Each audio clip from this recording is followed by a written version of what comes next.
तो जैसा कि आप सभी को पता ही है कि बिहार में या पूरे ऑल ओवर इंडिया में राशन कार्ड जो सभी को मिलता है,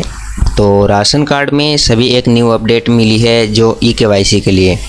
तो सभी लोग को ई-केवाईसी करना ज़रूरी है, जिसमें ई-केवाईसी वैसे लोग को यहाँ पर प्रॉब्लम आ रहा है जैसा कि लोग बाहर रहते हैं। जैसे मान लीजिए आप बिहार के व्यक्ति हैं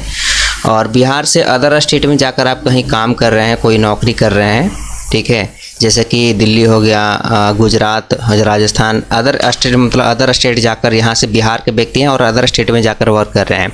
और आपका राशन कार्ड में नाम है, तो उनका ई-केवाईसी के लिए जो नोटिफिकेशन है कुछ इस तरह से जारी हुआ है। मैं आपको नोटिफिकेशन दिखाऊंगा किस तरह से नोटिफिकेशन है और उन लोग व्यक्ति को क्या वहीं पर केवाईसी होगा कि घर आना पड़ेगा केवाईसी कराने के लिए। तो पहला वाला नोटिफिकेशन था ऐसा कि जैसे कि जो भी व्यक्ति बाहर में रह के काम कर रहे थे तो उनके लिए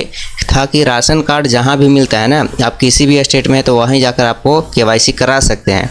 लेकिन एक न्यू नोटिफिकेशन जारी किया गया है जो कुछ इस तरह से मैं दिखाऊंगा। तो न्यू नोटिफिकेशन दिखाने से पहले आप हमारे चैनल पर पहली बार आए हो तो चैनल को सब्सक्राइब कर लीजिएगा। मन में कहीं भी सवाल आएगा तो कमेंट करके एक बार पूछ लीजिएगा, उसका नोटिफिकेशन मैं और आगे बताऊंगा किस तरह से करना होगा। ओके,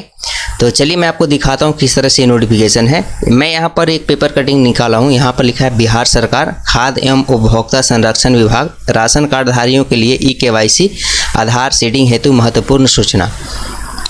यहाँ पर लिखा बिहार सरकार से प्राप्त निर्देश एवं माननीय सर्वोच्च न्यायालय नई दिल्ली में दायर वाद में प्राप्त आदेश के आलोक में राष्ट्रीय खाद्य सुरक्षा अधिनियम अंतर्गत राशन कार्ड धारियों के सभी सदस्यों का ई-केवाईसी आधार सीडिंग कराया जाना है। ओके, और रही बात यहाँ पर कई लोग ऐसे भी पूछ रहे हो कि राशन कार्ड मान लीजिए ई-केवाईसी हम करा चुके हैं तो मेरा कैसे पता चलेगा कि ई-केवाईसी हो चुका है कि नहीं हो चुका है, स्टेटस कैसे चेक करेंगे। तो अगर कोई ऑप्शन चाहिए तो आप हमें कमेंट करके ज़रूर बताइएगा, उसका मैं सोल्यूशन बताऊँ क्या करना होगा। नीचे स्क्रॉल करते हैं, यहाँ पर लिखा राज्य के सभी राशन कार्ड धारियों को सूचित किया जाता है कि राज्य अंतर्गत किसी भी जन वितरण प्रणाली दुकान पर साधारित ई-पॉस यानी ई-पॉस मशीन जो होता है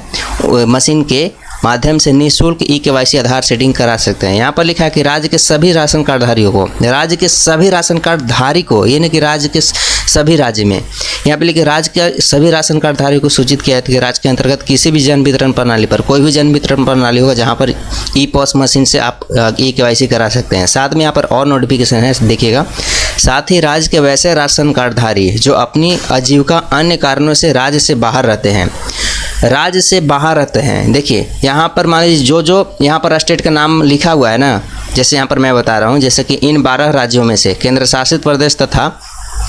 गुजरात, हिमाचल प्रदेश, झारखंड, कर्नाटक, उड़ीसा, पुडुचेरी, राजस्थान, तमिलनाडु, तेलंगाना, उत्तराखंड, उत्तर प्रदेश एवं पश्चिम बंगाल को छोड़कर, इतने स्टेट को छोड़कर कार्य निवास कर रहे हैं, यानी कि ये वाला स्टेट का जो भी छोड़कर ये स्टेट छोड़कर अगर कार्य निवास कर रहे हैं तो वो उक्त राज्य में ही अपने नज़दीकी जन वितरण प्रणाली विक्रेता के पास जाकर ई-केवाईसी आधार सीडिंग करा सकते हैं। यानी इसका कहने का मतलब है ना कि मान लीजिए ये वाला 12 राज्य के जो भी व्यक्ति हैं ना, इस 12 राज्यों का, यानी कि कहने का मतलब हो गया ना कि इन राज्य का जो होंगे ना, जो भी इस राज्य के होंगे लोग, तो उसी राज्य में ये वाला केवाईसी जाकर कराएंगे। अन्यथा मान लीजिए ये 12 राज्य को छोड़कर कोई भी स्टेट से आकर आप होंगे तो आप किसी भी जन वितरण प्रणाली पर जाकर अपना ई-पॉस मशीन के माध्यम से आप ई-केवाईसी करा सकते हैं। लेकिन जो 12 राज्य हैं, ये 12 राज्य वाला वही राज्य में अपने ही स्टेट में जाकर उनके ई-केवाईसी किसी भी राज्य मतलब ई-केवाईसी किसी भी पॉस मशीन के पास जाकर, यानी कि उसी राज्य के किसी भी अगर डिस्ट्रिक्ट में होंगे ना तो वहाँ पर आप जाकर इसका ई-केवाईसी करा सकते हैं। लेकिन जो इस स्टेट को छोड़कर जो बाहरी वाले होंगे वो कहीं भी आकर ई-केवाईसी करा सकते हैं, उनके लिए कोई इशू नहीं होगा। तो इस तरह से यहाँ पर अपडेट है। फिलहाल वीडियो अच्छा लगा तो लाइक कीजिएगा और मन में और भी कोई सवाल हो तो कमेंट करके पूछ लीजिएगा।